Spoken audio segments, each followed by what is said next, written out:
സ്ഥലം തൊടുപുഴയാണ്. ഞാനിപ്പോൾ നിൽക്കുന്നത് വയനാട് പാടിച്ചിറയിൽ ഞാൻ സ്വന്തമായി വാങ്ങിച്ച 5 സെൻറ്റ് സ്ഥലത്തിനകത്താണ് നിൽക്കുന്നത്. ഇപ്പോൾ ഇവിടെ നിൽക്കാനുള്ള ഏറ്റവും വലിയ സന്തോഷം എന്ന് പറയുന്നത്, ഞാൻ ജസ്പേഡ് എന്ന കമ്പനിയോട് ഒരു 6 മാസമായിട്ട് അസോസിയേറ്റ് ചെയ്യുന്നു. അതിലൂടെ എനിക്ക് നല്ലൊരു വരുമാനം വരികയും എൻ്റെയും എൻ്റെ കുടുംബത്തിൻ്റെയും ഭാവി സുരക്ഷിതമാക്കുവാനായിട്ട് ലോകത്തിൽ ആരും ചെയ്യാത്ത ഒരു ഗ്രൂപ്പ് ഫാമിംഗ് ചന്ദന കൃഷിയിലേക്ക് ഞാനും പങ്കാളിയാകുകയും ചെയ്തു. അതിനെന്നെ സഹായിച്ച നല്ലൊരു മാനേജ്മെൻറ്റാണ് ജസ്പേഡ് ഇൻ്റർനാഷണൽ. ഇപ്പോൾ ഏറെ സന്തോഷത്തോടെ ഇന്ന് എനിക്ക് പറയുവാനുള്ള കാര്യം എന്ന് പറഞ്ഞു കഴിഞ്ഞാൽ, ഞങ്ങളുടെ 5 സെൻറ്റ് അതിനകത്തെ 1 വർഷം 6 മാസം പ്രായമായ എൻ്റെ മണിമുത്തുകളാണ് ഈ നിൽക്കുന്നത് എന്നെ കോടീശ്വരനാക്കാൻ.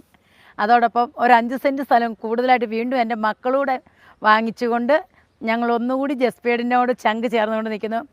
ഇപ്പോൾ ഇതിനകത്ത് എന്നെ കേട്ടുകൊണ്ടിരിക്കുന്ന നിങ്ങളോട് എനിക്ക് പറയുവാനുള്ളത്, നമ്മുടെ മാനസികമായ ടെൻഷനുകളെല്ലാം മാറ്റി നിർത്തിക്കൊണ്ട് ജസ്പേഡിനോട് ചേർന്ന് നിന്നാൽ നമുക്ക് എല്ലാവർക്കും നല്ലൊരു വിജയത്തിൻ്റെ പാതയിലേക്ക് ഒന്നാകാൻ സാധിക്കുമെന്ന് ഞാൻ നിങ്ങളോട് ഉറപ്പിച്ച് പറയുന്നു. അതിന് നിങ്ങളെ ഏവരെയും ഞാൻ ഏറെ സന്തോഷത്തോടെ ക്ഷണിച്ചുകൊള്ളുന്നു. ജയ് ജസ്പേഡ്.